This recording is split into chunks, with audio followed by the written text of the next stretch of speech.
The rhythm is the most important thing. Before chords, before melodies. Once you have a great rhythm, you can do so many things.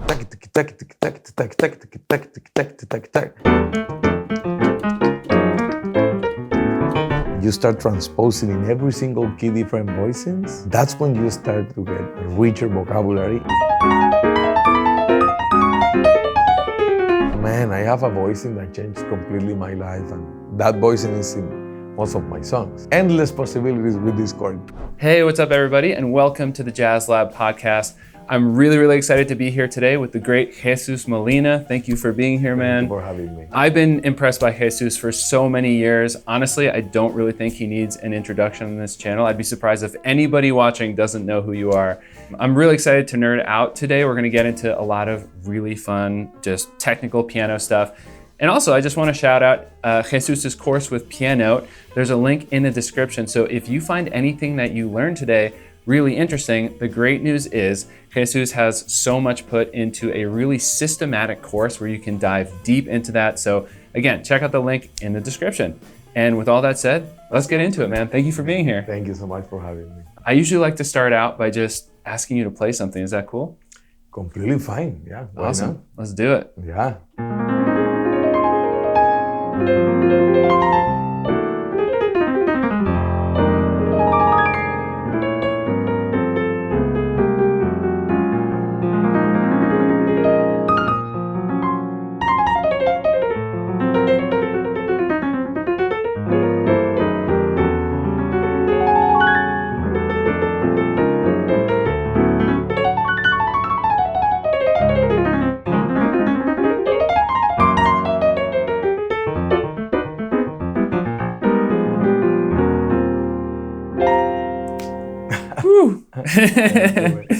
Oh man, that was crazy. Amazing. Thank you. That was just improvised, right? Just improvised, yeah. Incredible. I'm mad at you for just playing Countdown like that, just out of nowhere, effortless. Yeah, yeah, and I love that tune. That's one of the hardest ones. It really and is. Reharming and everything, so. Yeah, absolutely. Oh, I'd definitely be interested to get into some of how you would actually reharm a tune like that. Actually, yeah, I mean, if you're down to just start there. Yeah, it's a very simple melody. That's the good thing about Coltrane. It's a lot of chords, but the melodies are the most simple ones. So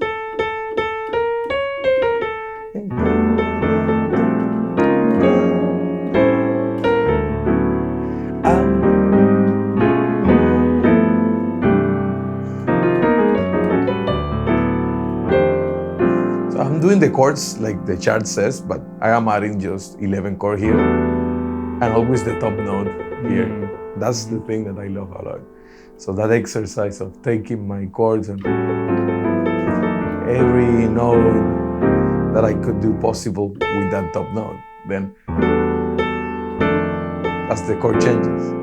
But the quality of the chords, like all of these tensions that I add here, the voice lead with the melody. Those type of chords, and I love to do a lot like the tenths and some other intervals on my left hand.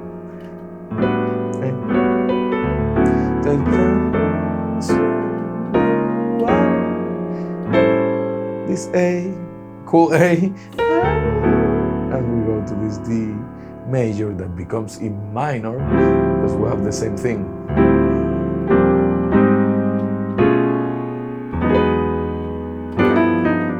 That dominant.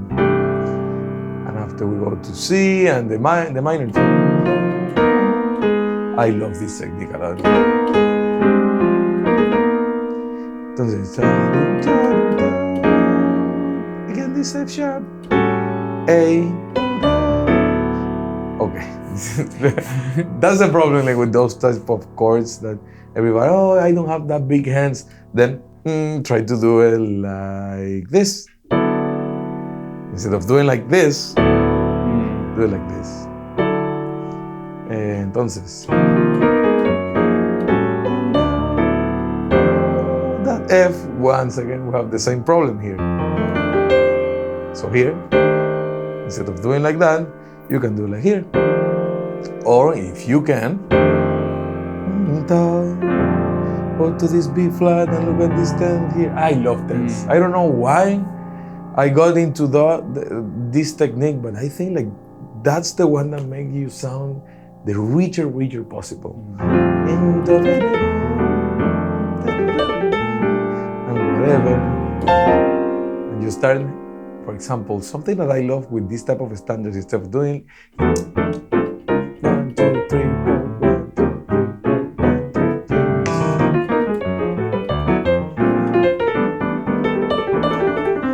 1, 2, 3.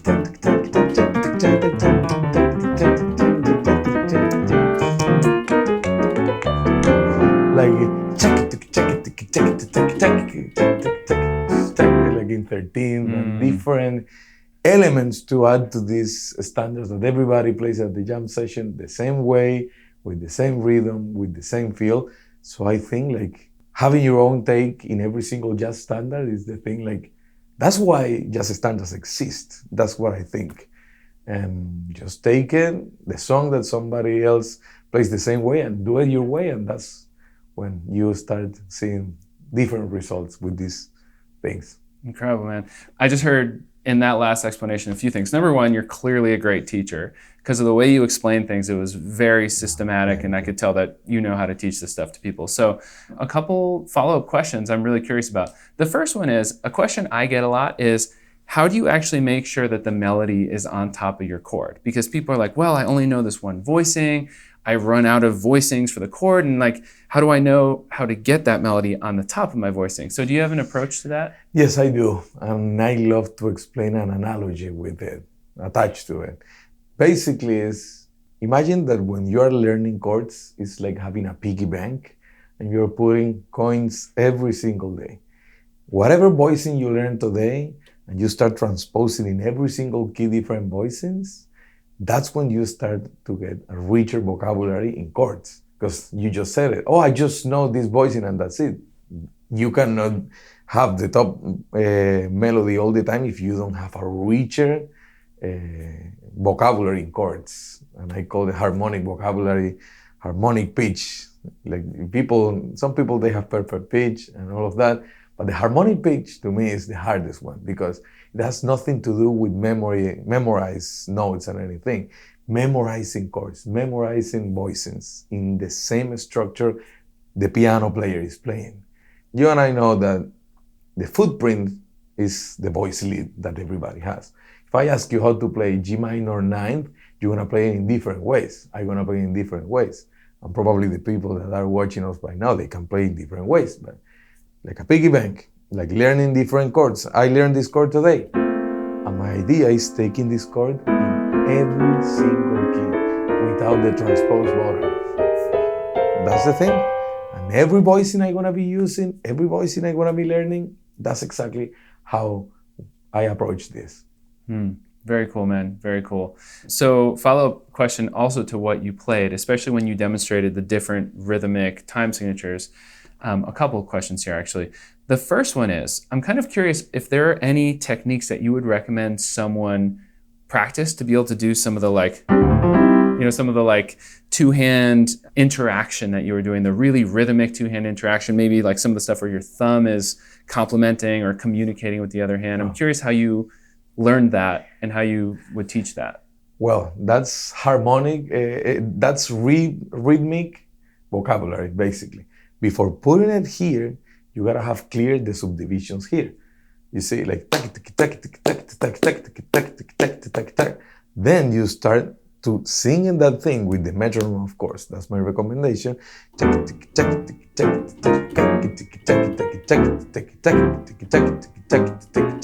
And then you start doing some ghost notes. That's basically like a drummer. I start doing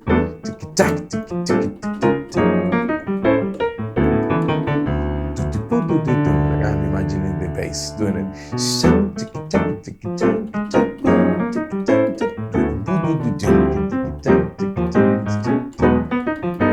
So like all of these ghost notes in the middle.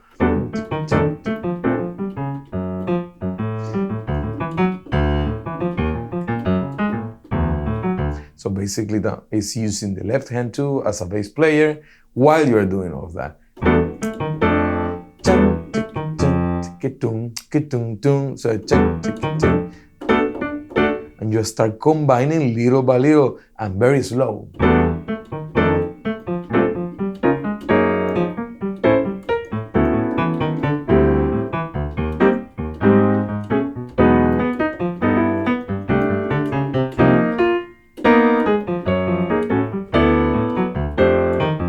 It's mostly arpeggios.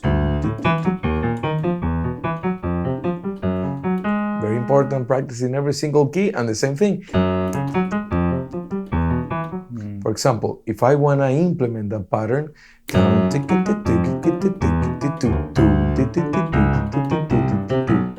every single key, do it up. And you keep doing it. And then with the chords and the melody on top.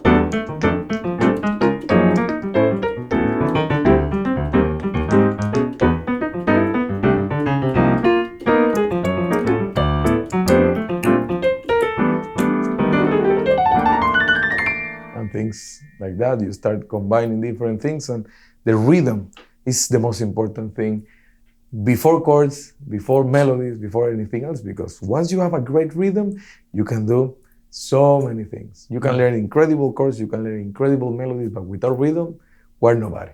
So yeah, absolutely, that makes sense, right? If you're trying to learn these really rhythmic, different ways of playing, if you can't actually hear the time, then you're in trouble. And by first, it's gonna sound horrible. Yeah. Because I gotta tell you, I remember when I started doing this, sounding incredibly horrible. And I was, oh no, this is impossible. I'm gonna quit it. But if you keep trying it, a year from today, you're gonna sound very different. Absolutely. And so I wonder if you kind of already answered this, but I also wanted to ask you, you do so much completely with ease in terms of odd time signatures, and it sounds very musical, like what you just did. So if you were going to have someone learn how to actually gain that comfort with an odd time signature, what would you have them do? How did you build that comfort? Try to make it sound like it's in 4/4, even though it is not. For example, that pattern that we have there, let's just use this chord, simple chord, and this. Like, always find a clave. That's the most important thing. When you have songs in 7, 1, 2, 3, 4, 5, 6, 7, 1. Then you're finding a clave.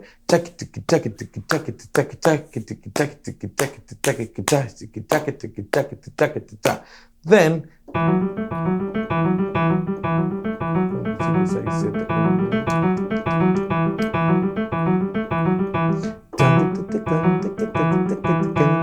and sounds like a 4/4 by the end of the day. Then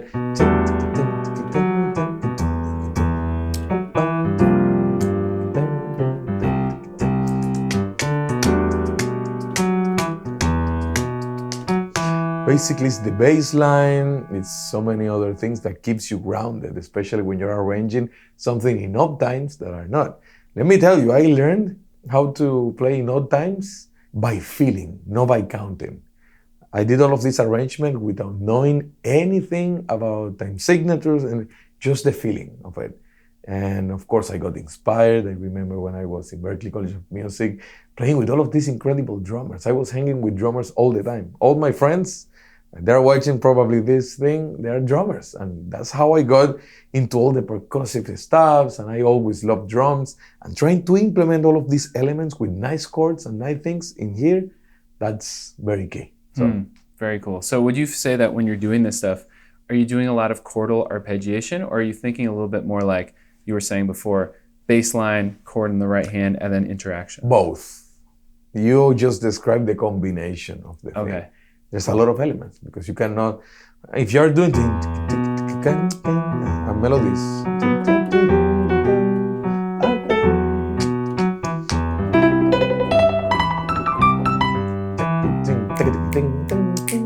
I am using like a polyrhythm there.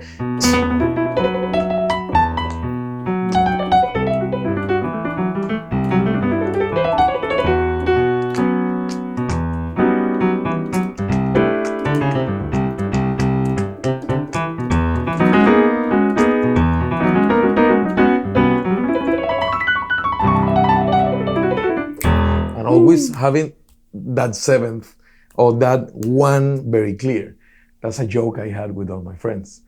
Where is the one? Because we're playing sometimes and we don't have a click track or something like that, and they have their own ones, which is a little complicated when you're playing all of these crazy arrangements with. I don't wanna lie to you. I've been implementing the click track now on my band, and it's amazing because the one is always clear. So clear. Exactly. So then I don't.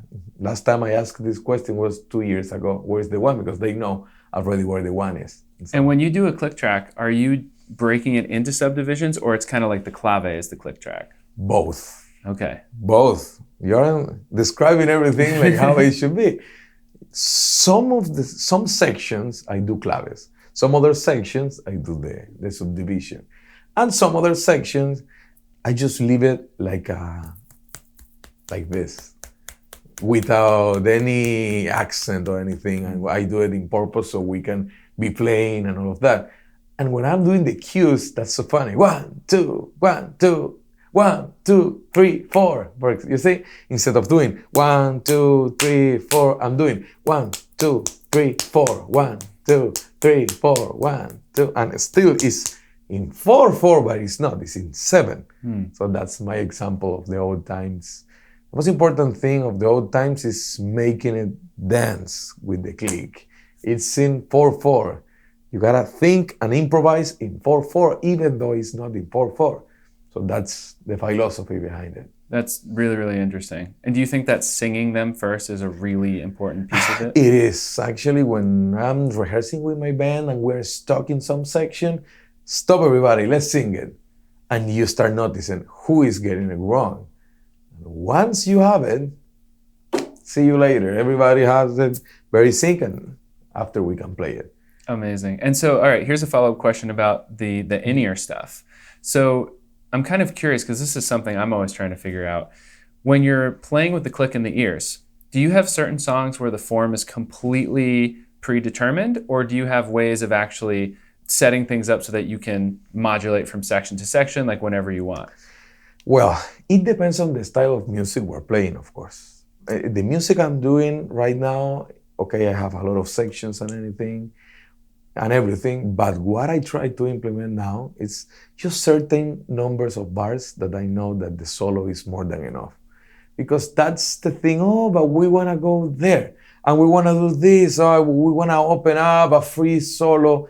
I used to do that, not anymore. I want to be more like, okay, I have these numbers of bars and I have a cue telling me, build it up, keep going. Last time, when I hear the last time, it means that I gotta be concluding my solo, and it's more organized.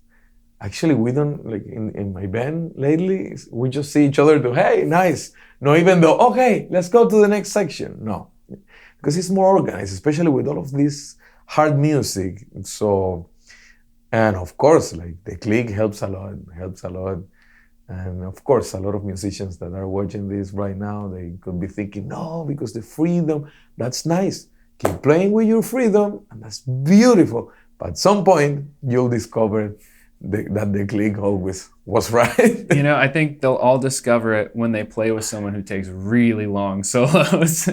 That's the thing in jazz. Like, we're thinking about the audience too. Of course, no, but we don't play for the audience. We play for ourselves, but it's a little ego sometimes, because by the end of the day, we're trying to connect with the audience. My philosophy is music is in the room right now, and the audience is there to witness it's happening between you and music. As a musician, we start being ego, music leaves the room, and the audience is going to be completely disconnected. Then the music, by the end of the day, is to connect with others and bring joy to others. That's what I think. Yeah, it's beautiful. I mean, we do, as jazz musicians, sometimes forget about the audience. And I think that's a mistake, you know. All right, cool. So a couple questions here. But first one, who are your 3 biggest musical influences and why? And one of them has to be a pianist. I'm going to start with piano players. Oscar Peterson is definitely my biggest influence. That's the one that I love the most. Bill Evans, how romantic, his chords and everything. And Errol Garner, definitely, with all of that incredible octaves, octaves and everything. So that's my three biggest. Amazing. And there are, the three of them are piano players. So that's amazing. And I'm glad that you were able to so easily choose them, because for me, sometimes like, I don't know. you have so many. Yeah. But are you sure? And of course, if I gotta add somebody to that list, is Chick Corea. Definitely the maestro Chick Corea. You see how organized with his music he was. He was so specific. He was talking to everybody right on point what he wanted. It's not like, okay, freedom with solos here, and let's see where the music takes us. No, let's play this, and it's a space for everything. There's gonna be room to improvise the entire song. But there's some other times that let's just be in sync and let's play, and always. Like the routine is not that bad by the end of the day. Some people, oh no, I don't have a routine. But routines sometimes are good. So that's what I think with the music side too. Very cool. Very cool. So my next question then is, getting back to the nerdy stuff here. It's all nerdy, but what are a few of your favorite voicings? And I know that some you can hold them off. You can choose not to reveal them, because I know you have some really cool stuff in the course, which again, link in the description. But what are some of your favorite voicings, like things where you're like, when I learned this voicing, it changed my playing, or just something that you learned recently where you're like, I'm really messing with this right now? Man, I have a voicing that changed completely my life, and that voicing is in most of my songs. That is this one. It sounds live to me, this chord, and I start like going over this chord and I start composing. And the idea is to take it in every single key.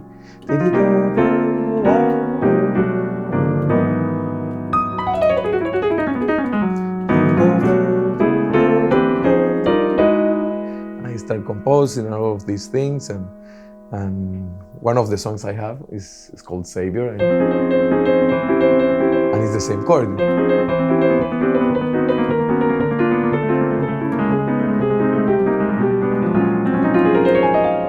So basically, I started with that voicing and taking it half step, half step, half step. This is my signature voicing that is in the course, and I explain how to use it and how not to use it. But yeah, you want to play it? Yeah, sure. Is that it? That's my favorite. Beautiful. And you know something that I find interesting? Okay, keep this one. Okay, put F on the bass. Nice. Now put C sharp on the bass. Okay, now put C on the bass.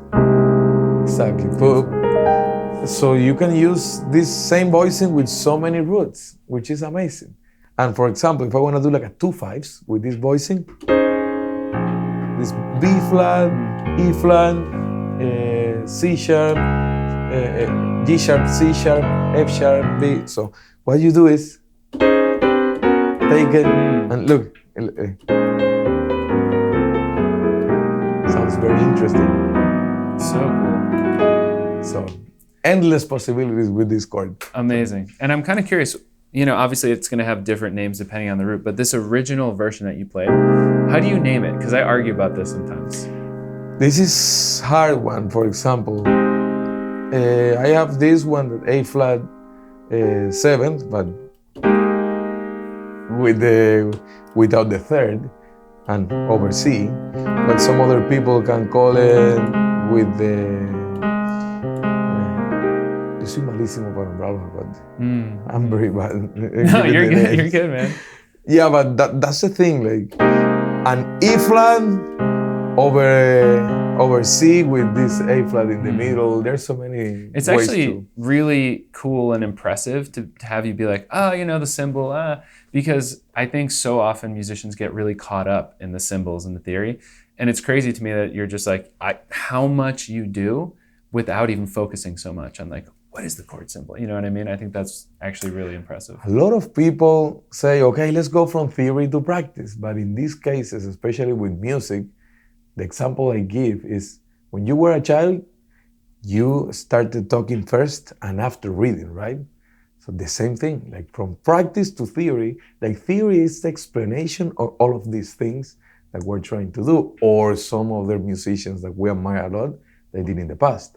So that's why it's like you listen and play, and after figure out what you just did. So that's the concept.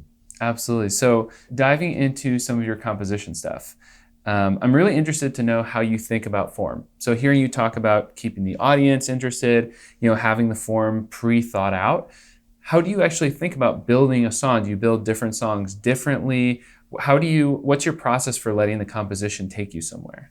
Well, it depends in the mood, what I want to compose about.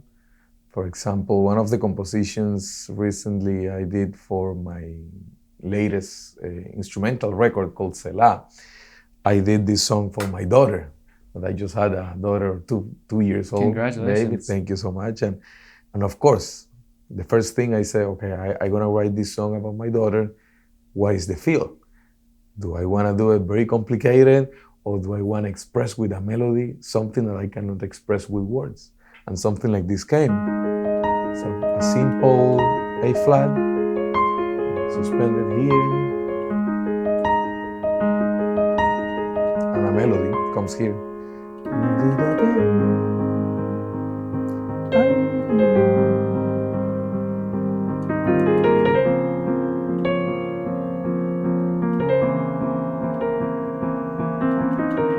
The most single, a melody that you can sing.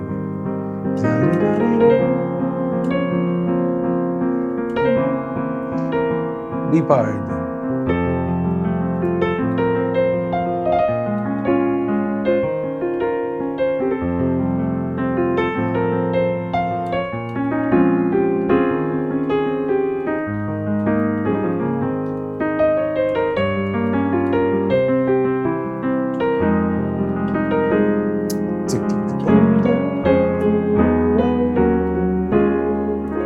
And after this, I go to a C part. That after this, where should I go? 2 chords, open.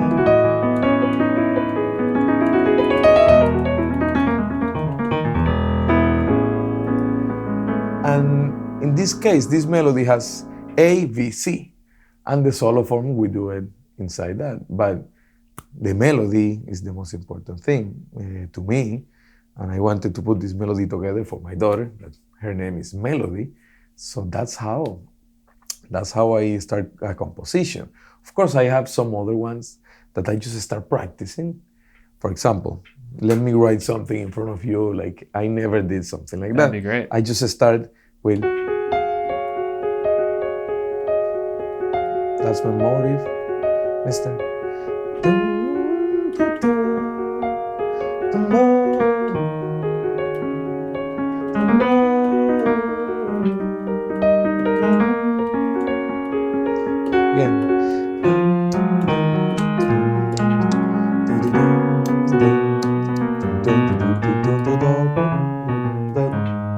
And always thinking in melodies, and that's my A part.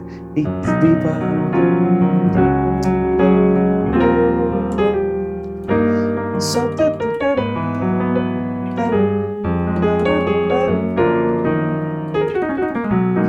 And I start doing like that, the classic turnaround.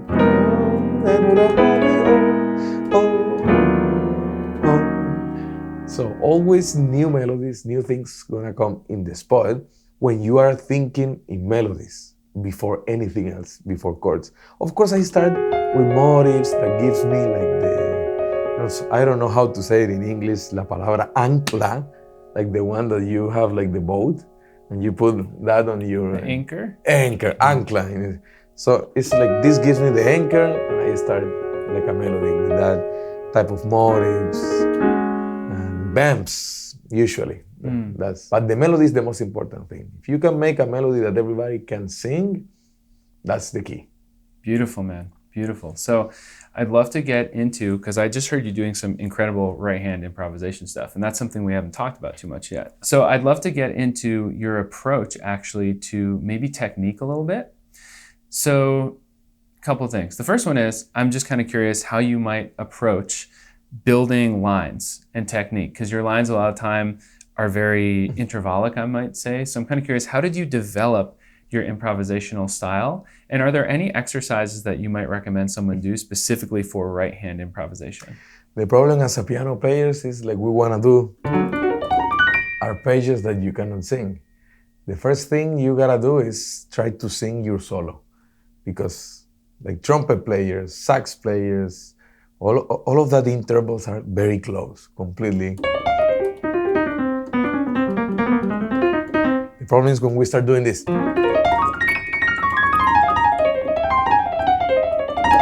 So it depends on you know, there's a lot of patterns. Pattern like the diminished one. Yeah, that's cool things to do, but it's cool to do all of these things, but once you have a melody. The best example I could do is when I have one key. Let's use this F minor 6 with 9, and you start just improvising.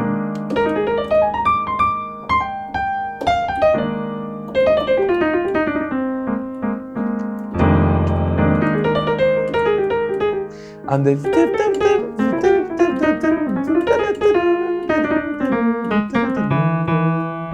and always playing with the tensions.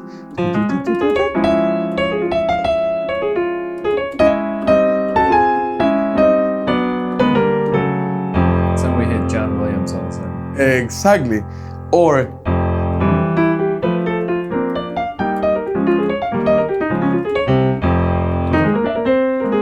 start improvising, of course, like the modes, like you of course you don't want to play the Dorian scale, like combining with melodies.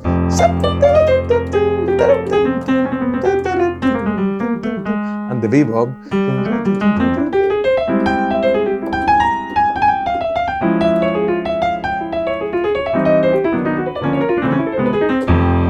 So different ideas comes in the spot, of course, but the technique, first phrasing, the rhythm, we've been talking, the accents you're using, the style you're using, and try to dance in one key first, because with changes is easier, because of course, like you're painting a melody, always anticipating what's coming. You know, for example, if we have, that's our progression.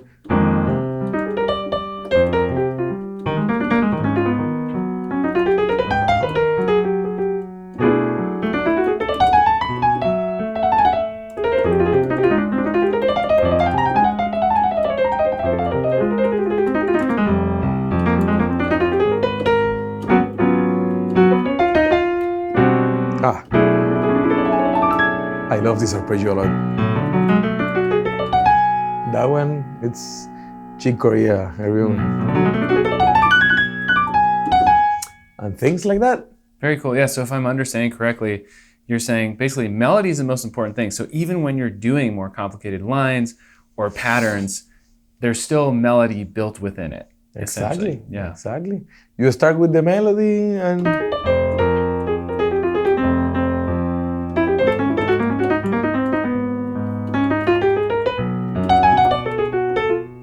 you start with melodies and you combine, because there's a lot of cool patterns. Like the diminished ones and 100 million others that we can start, like with the two hands and things like that, but melodies are the most important thing. Very cool. And speaking of actually melodies, I'm kind of curious, how do you approach playing out? You know, that's like a big subject. People do it different ways. I'm kind of curious, is it just instinct for you, or do you have any specific things that you do to like? For example, can you play that chord? Yeah. Sure. Sorry. Yeah. I'll turn up a little bit. Yeah, so that's the rhythm. You have.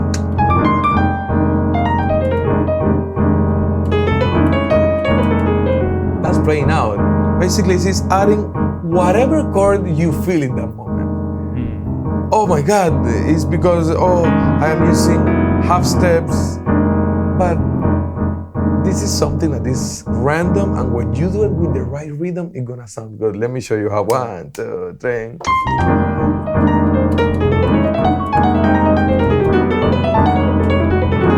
And always returning home. To me, when you are a master and a pro playing inside, after all of these things are like, oh, okay, we're pretending to be geniuses when it's just random notes with the right rhythm. Of course, it's like, for example, I was using this A and doing some improvisation in this A, and I was taking it down. So I am improvising outside, but with the chords I'm choosing, I am improvising inside. This is an interesting technique. And then like the voicings and all of that things, and so many other patterns and things like that.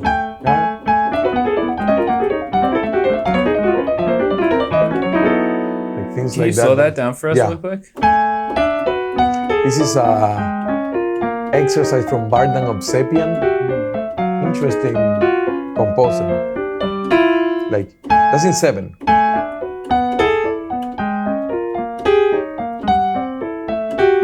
Isn't it?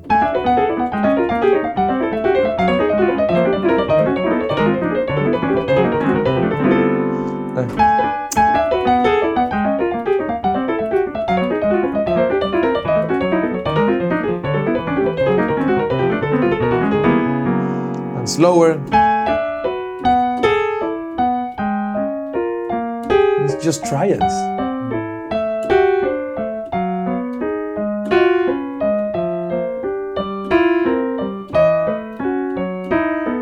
Called mirror exercise, this thing. It's very interesting. When you just take like the chromatic.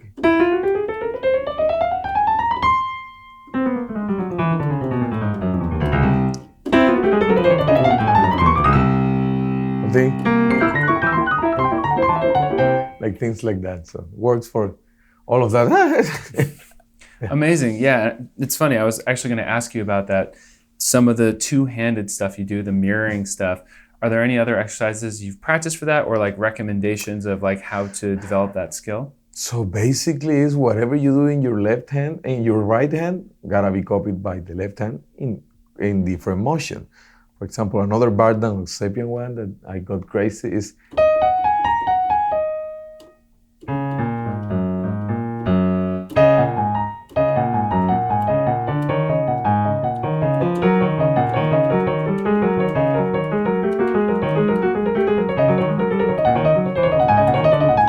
it's interesting because it's the contrary motion in the left hand and in the right hand.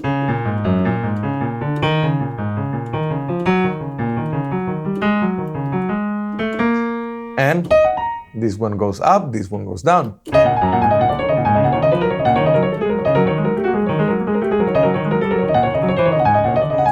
It doesn't sound like music, but sounds like an incredible exercise to give you some ability.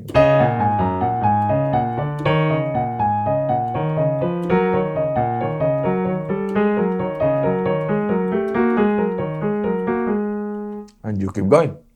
Very cool, man. So before we go on anymore, I do just want to ask, how much of the stuff that we've been talking today, how much can people find in your course? And what are some of the things that you talk about? A lot of people, and even more than that. And I teach in this course how to develop their own voices with harmony and all of these interesting chords with the technique and the voice lead that we were talking before. The footprint that needs to be defined because, again, you make one chord, I play it different, you play it different, and some other person gonna play it very different. So there is an identity behind the harmony. So I teach how to find that voice too. Very cool. And again, link is in the description if y'all want to check that out. Thank you. So moving on, one thing I wanted to ask you about is actually stride. Obviously, you're incredibly fast, incredibly good at stride. You have a lot of Oscar Peterson, I feel like, in there. So how did you learn stride? And do you have any recommendations for others who might want to learn stride? There's a lot of type of strides. Because we have this one that is like the big jumps. For example, this is gonna be the chord. This one is a hard one. But there's the same one that is like this. Some people like that one is very hard. I don't do that one. I try to do some of the time this one that to me is not hard, but some people, they find it very hard. Oscar Peterson used to do this thing, like we have the 10th here and the chord. And he was explaining that, okay, I have this rhythm and I don't have a band. I don't have a rhythm section. Then what should I do? Then he brought up this thing.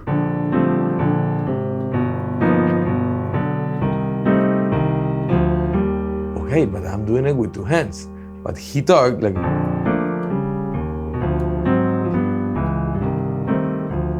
I have this hand to make some phone calls and do whatever I want. So, an F roll gun.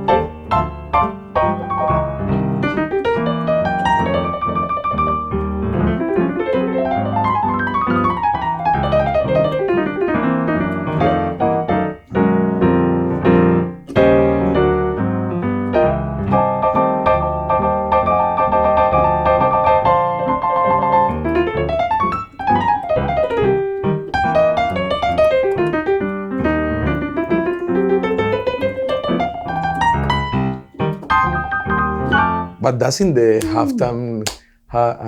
halftime. But the other ones that he used to do a lot, like this F stride that is basically this interval. Some people, they do this. It's not that bad. Or the one that but I like more like simple.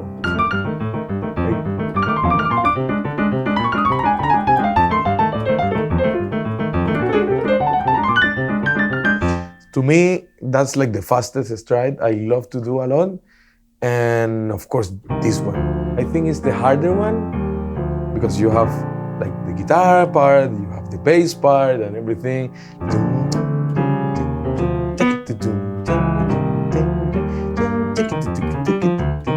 Like all of that things just with the left hand. And it gives you, just with the left hand, you're gonna be able to do so many things. So the stride piano, I fell in love with that technique because it challenged myself completely. And I love things that challenge myself because that's the things that makes me alive. And that's the purpose of life for me, is to keep getting better and better every single day. Do you practice every single day? Yeah, I try. When I can. When I'm traveling, it's a little impossible, but always thinking about music, working in something about music. So yeah. Practicing is like breathing. Of course, I don't practice like 10 hours a day or something like that, but what I do is 2 hours a day, 3 hours a day, depends on the day. Amazing, amazing. And how do you structure your practice? Do you ever like block it out and have a routine, like this is how much I do? Or no, actually, I just sit in the piano these days and I just let the melodies come. And if I like an idea, I start recording. And it's like the mindset is more than practicing technique and practicing things. Is bringing that musicality out inside of you. I strongly believe that everybody has incredible musicality inside of themselves. Some people practice more, so you can notice that musicality more in some people than others. So that's why practicing is the key. It's the key that opens that door. So I've been practicing, of course, like I started like 10 years ago, like seriously, when I was like 18, 19, that I came to Berkeley. Of course, when I was 15, I started watching videos. I found a lot of your videos when I was a kid in Colombia. And I saw so many tutorials, so many things that you used to post. And some other video tutorials. I am from the YouTube generation, and that's how I learned jazz. Because in Colombia, it's cumbia, vallenato, all of these styles that we don't have for the jazz style. And it's like, jazz is not even known in my city. They didn't even know that style existed. Wow.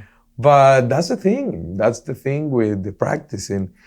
I used to practice a lot, from 8 to 12 and 2 to 4 every single day when I was starting like that. All of a sudden, of course, to me, it feels like it's a video game. You're unlocking levels every single time.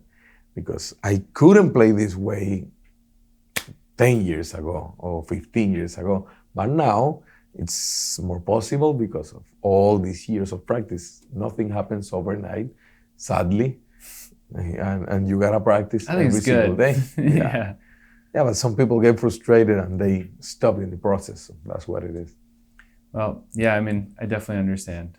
But I think I'm still happy in the world, the way things are going. I'm glad it still takes some dedication and work to really make the progress. But, it's interesting.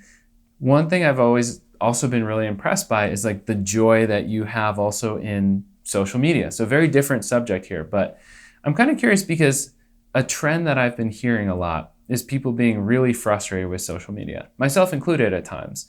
And the feeling of kind of, I don't know how to be creative when I post, and I feel like a pressure to post, and then I end up practicing things for social media instead of practicing what I really love. So I'm kind of curious, how do you approach the whole marketing on social media thing, and how do you keep that feeling healthy and fun for you? Okay. First of all, I never thought in my life that I'm gonna have a lot of viral clips in social media. That's the key, I think. When you do things before thinking in social media and you just post it because you loved it completely and not editing yourself, I think that result comes behind you instead of you looking for it. It's like running behind blessings when blessings should be running behind you. That's exactly the same case. Whenever I feel like, oh my God, I have this idea, let's do it right now. The problem from the people that I notice a lot of people is like, oh my God, but it's not good enough. Maybe I do this, maybe, you know what, I don't want to do anything. That's the thing. No. Okay, you have this idea of painting this yellow cat, do it. Meow, meow, meow, meow.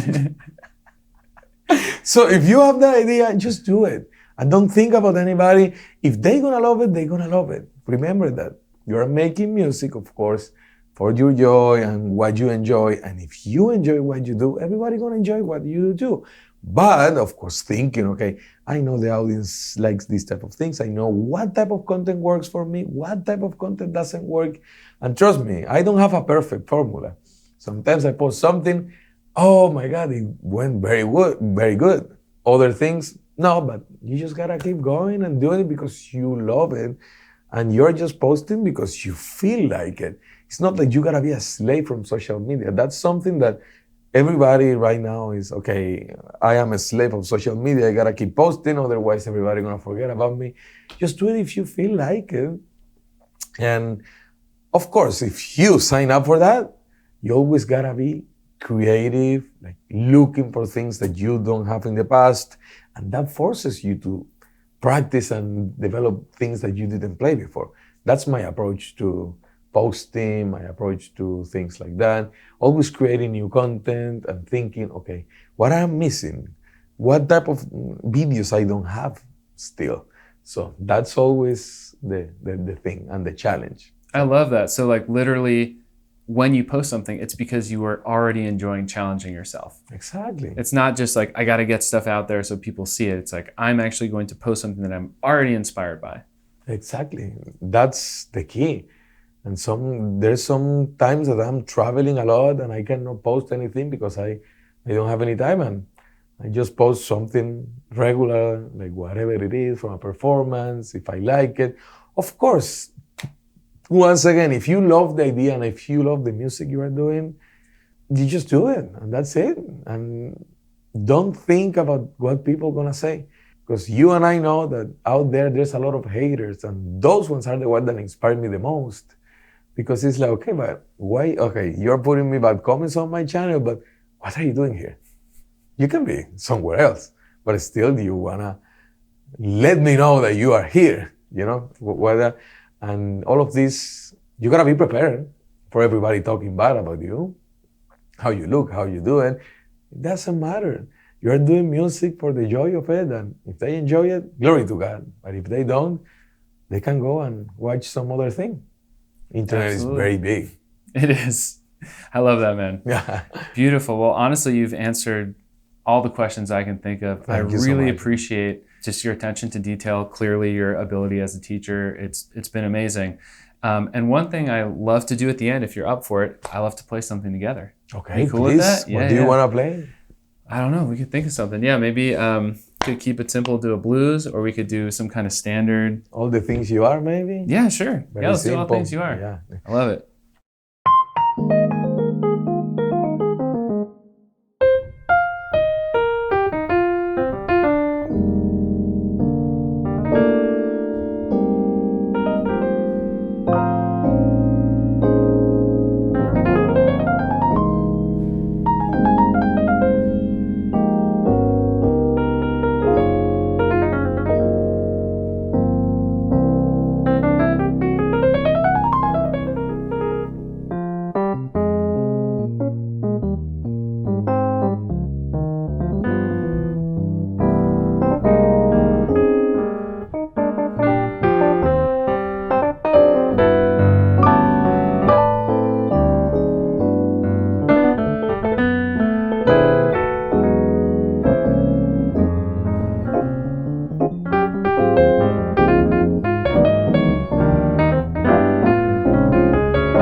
Bravo! Yeah, man. Nice, my brother. So fun after all these years. Thank you for having me, man. Such a pleasure having you on. Thank you so much. Again, if anybody is interested in Jesus's course with piano, it is the link in the description. I know it's incredible after just the amazing teaching and information you share with us. Thank you so much. Thank you so much for being here, man. Really appreciate it. Until next time. Next time, yeah.